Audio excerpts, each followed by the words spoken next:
누가복음 5장 1절부터 39절 말씀입니다. 사람들이 예수님께 몰려들어 하나님의 말씀을 듣고 있을 때였습니다. 예수님은 게네사렛 호숫가에 서 계셨습니다. 예수님께서 호숫가에 배 두 척이 놓여 있는 것을 보셨습니다. 어부들은 배에서 내려 그물을 씻고 있었습니다. 하나님께서 그중 하나인 시몬의 배에 오르셨습니다. 예수님께서 시몬에게 배를 육지로부터 조금 떼어놓으라고 하시고 배에 앉으셔서 사람들을 가르치셨습니다. 말씀을 다 마치시고 예수님께서 시몬에게 말씀하셨습니다. 깊은 데로 가서 그물을 내려 고기를 잡으라. 시몬이 대답했습니다. 선생님, 우리가 밤새도록 수고하였지만 아무것도 잡지 못했습니다. 그러나 선생님의 말씀대로 그물을 내리겠습니다. 그대로 하니 고기를 그물이 찢어질 정도로 많이 잡게 되었습니다. 그래서 다른 배에 있는 동료들에게 손짓을 하여 도와달라고 하였습니다. 그들이 와서 고기를 두 배에 가득 채우니 배가 가라앉을 지경이었습니다. 시몬 베드로가 이것을 보고 예수님의 무릎 앞에 엎드려 말했습니다. 주님, 제게서 떠나주십시오. 저는 죄인입니다. 베드로와 그와 함께 있던 동료들은 자신들이 잡은 고기를 보고 놀랐던 것입니다. 세베대의 아들이면서 시몬의 동료인 야고보와 요한도 놀랐습니다. 예수님께서 시몬에게 말씀하셨습니다. 두려워하지 마라. 이제부터 너는 사람을 낚을 것이다. 그들은 육지에 배를 댄 후 모든 것을 버려두고 예수님을 따라갔습니다. 예수님이 어떤 동네에 계실 때 온몸에 문둥병이 걸린 사람이 있었습니다. 그가 예수님을 보고 머리를 숙여 간청하였습니다. 주님이 원하시면 저를 깨끗하게 하실 수 있습니다. 예수님께서 손을 내밀고 그에게 대시며 말씀하셨습니다. 내가 원한다. 깨끗하게 되어라. 그 즉시 문둥병이 그에게서 사라졌습니다. 예수님께서는 이 일을 아무에게도 말하지 말라고 이르셨습니다. 그리고 가서 제사장에게 내 몸을 보여라. 또 모세가 명령한 대로 내가 깨끗하게 된 예물을 드려라. 그래서 사람들에게 증거를 삼아라고 말씀하셨습니다. 그런데도 예수님에 관한 소문은 더욱더 멀리 퍼져나갔습니다. 많은 사람들이 예수님의 말씀을 듣고 병을 고치기 위해 모여들었습니다. 그러나 예수님께서는 홀로 광야로 가셔서 기도하셨습니다.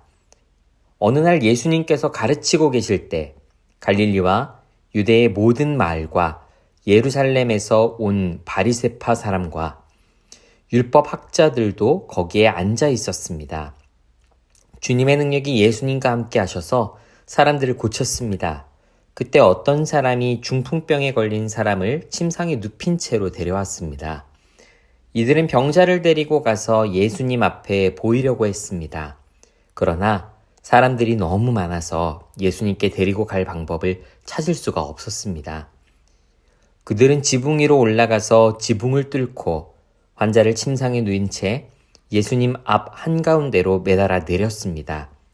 그들의 믿음을 보시고 예수님께서 환자에게 말씀하셨습니다. 친구여, 내 죄가 용서받았다. 율법학자들과 바리새파 사람들이 속으로 생각하기 시작했습니다.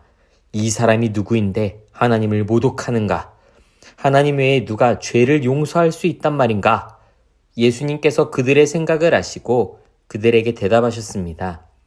왜 마음속에 그런 생각을 하느냐? 내 죄가 용서받았다 하는 것과 일어나 걸어라고 말하는 것 중에서 어느 것이 더 쉽겠느냐? 그러나 인자가 이 세상에서 죄를 용서하는 권세를 가지고 있다는 것을 알려주려는 것이다. 예수님께서 중풍병자에게 말씀하셨습니다. 내가 말한다. 일어나 네 침상을 가지고 집으로 가거라. 그 즉시 그 사람은 사람들 앞에서 일어났습니다. 그리고 자신이 누웠던 침상을 들고 하나님께 영광을 돌리며 집으로 돌아갔습니다. 사람들이 놀라움에 사로잡혔습니다. 사람들은 하나님께 영광을 돌리고 두려워하며 말했습니다. 오늘 우리가 신기한 일을 보았다. 그 후에 예수님께서 길을 가시다가 레위라는 세리가 세관에 앉아 있는 것을 보시고 그에게 말씀하셨습니다. 나를 따르라. 레위는 모든 것을 버려두고 일어나 예수님을 따라갔습니다. 레위는 자기 집에서 예수님을 위해 큰 잔치를 베풀었습니다. 거기에는 많은 세리들과 그 밖의 사람들이 함께 음식을 먹고 있었습니다. 바리새파 사람들과 율법학자들이 예수님의 제자들을 비방하였습니다. 왜 당신들은 세리들과 죄인들과 더불어 먹고 마십니까? 예수님께서 그들에게 대답하셨습니다. 의사가 필요한 사람은 건강한 사람이 아니라 병든 사람이다.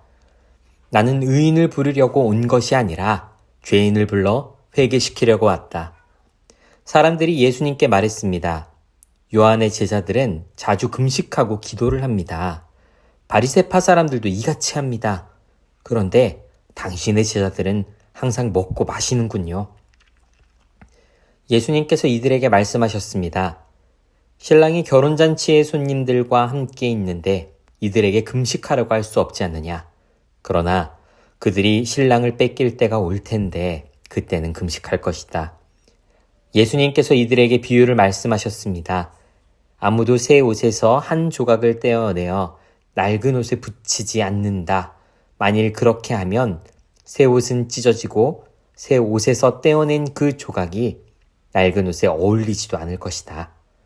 아무도 새 포도주를 낡은 가죽 부대에 넣지 않는다.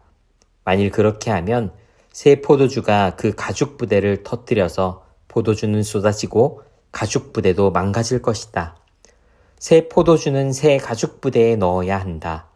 아무도 묵은 포도주를 마시고 나서 새 포도주를 원하지 않는다.